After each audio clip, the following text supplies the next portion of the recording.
अगर ये लोग सरकार में वापस आ गए तो निश्चित रूप से 24 के बाद का भारत तो बहुत ही खतरनाक होने वाला है। अगर ये हिंदू राष्ट्र वाला काम कर गया मामला तो हिंदू राष्ट्र बना भी देगा।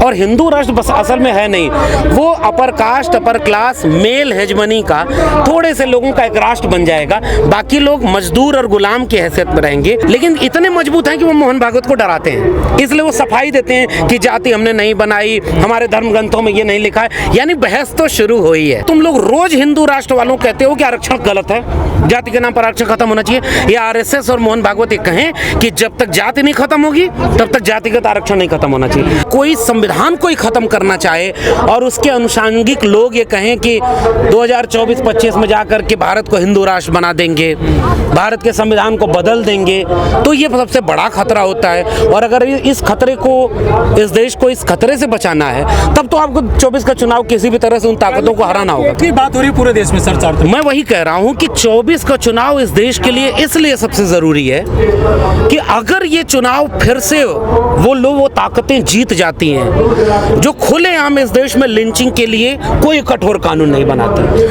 दलितों के उत्पीड़न पर कोई बहुत अफसोस उनको नहीं होता, ओबीसी के हक अधिकार मारने के लिए कोई अफसोस नहीं, वो जाति जनगणना नहीं कराएंगे, खुलेआम नहीं कराएंगे। वो कहेंगे, उनके लोग कहेंगे कि भारत के संविधान को बदल देंगे, उस पर कोई कार्रवाई नहीं होगी। अगर ये लोग सरकार में वापस आ गए तो निश्चित रूप से 24 के बाद का भारत तो बहुत ही खतरनाक होने वाला है। इसलिए इस चुनाव को लेकर के, और हिंदू राष्ट्र, देखिए, एक तो हिंदू राष्ट्र कोई बनने वाला नहीं है, मुझे ऐसा लगता है। भारत का संविधान एकदम से खत्म कर दो, ये संभव नहीं लगता है। इस देश में बहुत सारे लोग हैं जो संविधान की अहमियत समझते हैं, वो सारे लोग संविधान को बचाने के लिए सड़क पर आएंगे।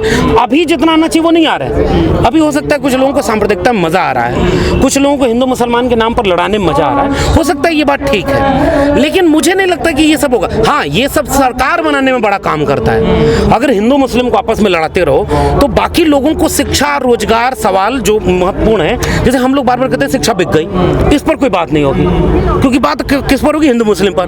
वो हिंदू राष्ट्र बनाने की बात कहेंगे, हम कहेंगे नहीं, गलत है। बहस किस पर हो रही है? हिंदू राष्ट्र पर। ये उनकी पेच है। वो कहेंगे कि हिंदू खतरे में है, मुसलमानों की आबादी बढ़ रही है, 4 शादी कर रहे हैं, ये ट्रिपल तलाक, ये वो। हम कहेंगे शिक्षा और रोजगार नहीं मिल रहा है। 2 करोड़ रोजगार देने को बोले थे, वो कहाँ गया? जहां सरकार फंसती उस पर बहस न हो, इसलिए अपने कुछ लोगों को छोड़ रखा है। और अगर ये हिंदू राष्ट्र वाला काम कर गया मामला तो हिंदू राष्ट्र बना भी देगा। और हिंदू राष्ट्र बस असल में है नहीं, वो upper caste upper class male hegemony का थोड़े से लोगों का एक राष्ट्र बन जाएगा। बाकी लोग मजदूर और गुलाम की हैसियत में रहेंगे। सर, ये जो आपका आंदोलन हो रहा है, क्या इसी का डर मोहन भागवत को सता रहा है जो बयान दे रहे हैं लगातार? देखिए, एक बात तो सच है कि इस देश में जितने भी वंचित शोषित लोग हैं, किसान जातियां हैं, मेहनतकश लोग हैं, उन लोगों में एक चेतना बढ़ी है। भारत के संविधान को वो पढ़ रहे हैं। उनके बीच एक पहली पीढ़ी ऐसी आई है जो थोड़ी समझदार हुई है। वो अपने सरकारों से सवाल पूछ रही है। उन सवालों से डर कर, घबरा कर कुछ लोग चाहते हैं कि मुद्दा भटका रहे, इसलिए वो बीच में पहले 2015 के चुनाव में यही मोहन भागवत ने क्या बोला था कि आरक्षण की समीक्षा होनी चाहिए। और बिहार जो कि सामाजिक न्याय के रूप से, लिहाज से एक उर्वर जमीन है, उसने समीक्षा अच्छे से कर दी। उनका चुनाव हार गए। वो फिर से हारे हुए चुनाव को पार्टी तोड़ लो, विधायक खरीद लो, वो सब कर करके उन्होंने फिर सरकार बना ली। फिर से आप देखेंगे 2018 में 2 अप्रैल का भारत बंद रहा हो, SC एट्रोसिटी प्रिवेंशन एक्ट पर, 5 मार्च का भारत बंद रहा हो 13 पॉइंट रोस्टर पर, उसके बाद हाथरस का मामला रहा हो, जितेंद्र मेघवाल का मामला रहा हो, आदिवासियों के जंगल जमीन छीनने का मामला रहा हो, जाति जनगणना का सवाल रहा हो। आप देखेंगे पूरे देश में एक आंदोलन चल रहा है इस समय। भले ही वो उतना मजबूत नहीं जितना होना चाहिए।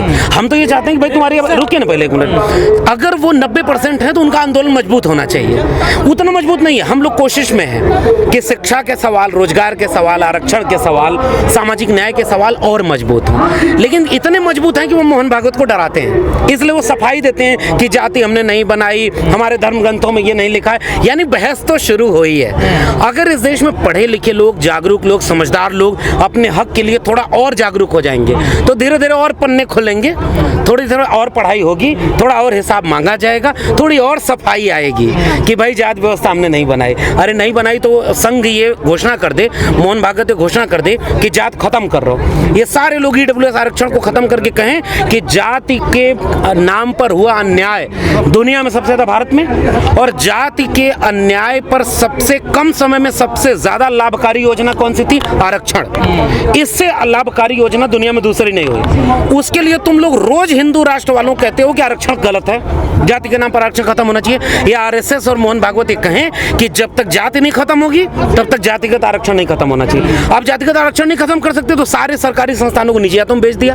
तो जरा कह दें कि ये निजीकरण गलत है। आरएसएस अपना कुछ विचार स्पष्ट कर दे। आरएसएस स्पष्ट करे कि अगर जाति है तो जाति जनगणना क्यों नहीं होनी चाहिए। अगर धर्म के नाम पर धर्म की गिनती होती है जनगणना में, तो आरएसएस ने कभी ये विरोध क्यों नहीं किया कि धर्म क्यों गिना जा रहा है? क्योंकि सांप्रदायिकता बढ़ जाएगी। वो जाति का विरोध क्यों करते हैं? तमाम देश भर के संगठन जो वंचित, शोषित, किसान, कामगार, कमेरा लोगों के, मेहनतकश लोगों के हक के लिए लड़ने वाले लोग हैं, उनके तमाम संगठन मिल करके एक बहुसंख्यक सम्मेलन संघ बनाया हुआ है। उन्होंने संघ से, एक यूनिटी से बहुत सारे मुद्दे जो इस देश के सबसे जरूरी मुद्दे हो सकते हैं, जैसे जाति जनगणना का सवाल है, आरक्षण का सवाल है, निजीकरण का सवाल है, और पुरानी पेंशन का मसला है। यानी केवल SC ST OBC का नहीं, इस देश के जो बुनियादी मुद्दे हैं, जो भारत की भारतीयता को बचाने और बनाए रखने के लिए बहुत जरूरी मुद्दे हैं। जैसे इस देश में इस समय हर तरफ केवल धर्म के नाम पर बहस हो रही है, हिंदू, मुस्लिम,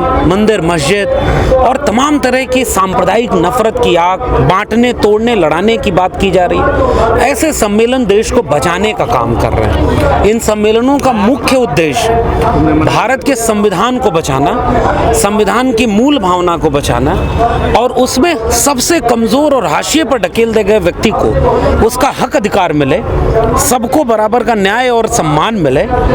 पुरानी पेंशन का मसला आप बताइए कि केवल SC ST OBC का है? नहीं है। संविधान को बचाने का मसला केवल SC ST OBC का है? नहीं, पूरे भारत का है। तो ये एक सम्मेलन ऐसा हो रहा है कि इस देश में जब इतिहास लिखा जाए, अगर ये लड़ाई जीत ली है इन लोगों ने, कि इस देश के मेहनतकश लोगों ने अगर ये लड़ाई जीत ली, तो इनका नाम इसलिए इतिहास में याद किया जाएगा कि जब संविधान को खत्म किया जा रहा था, तमाम तरह से हमले हो रहे थे, तो कुछ लोग बचाने वाले थे।